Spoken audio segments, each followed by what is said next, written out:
Anchoring చేస్తున్నాడు మళ్ళీ అనిపించకుండా ఉండటానికన్నా 2 years gap తీసుకుంది. బుల్లితెరకు అసలు వద్దు, బిగ్ స్క్రీన్ మీద చూసేటప్పుడు యాంకర్ ప్రదీప్ మనకు కనిపించకూడదు, ఓన్లీ హీరో ప్రదీప్ కనిపించాలి. లేదు అసలు అట్లాంటిది ఏమి ఒకటి మానేసి ఒకటి చేయాలి నేనేమో అనుకోలేదు. ప్రీవియస్ డిసెంబర్ వరకు నేను డాన్స్ షో ఫినాలే వరకు అది చేసేసాను ఆ సీజన్. సో కమిట్మెంట్స్ ఫినిష్ చేసిన తర్వాత ఈ సినిమాకి కొంచెం ఎక్కువ కావాల్సి వచ్చింది నా టైం. బికాజ్ మేము ట్రావెల్ చేస్తున్నాము, డిఫరెంట్ లొకేషన్స్లో తీస్తున్నాము, అండ్ యంగ్ టీమ్ అందరం కొత్త వాళ్ళం. సో టీమప్ అయి ఉన్నాము. ఏదో నా డేట్స్ వచ్చినప్పుడు నేను షూటింగ్కి వచ్చి నేను చేసుకుని వెళ్ళిపోయే పొజిషన్ అనుకోండి, మిగతా డేట్స్లో నేను టీవీ చేసుకుంటాను. ఇక్కడ అలా కాదు.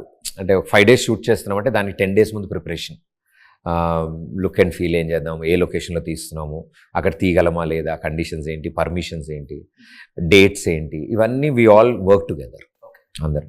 ఎటువంటి సపోర్ట్ లేకుండా ఇండస్ట్రీకి వచ్చారు. ఈ రోజు ప్రదీప్ మాచిరాజు అంటే కొన్ని పేజీలు ఉన్నాయి చదువుకోవడానికి.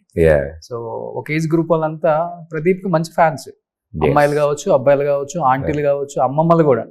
సో మరి ఊరికే రాదు కదా, కష్టం ఇదంతా. 12 గంటలు నిలబడి 15 గంటలు నిలబడితే అది ఆయనకు వచ్చిన సక్సెస్, ఊరికే రాలే.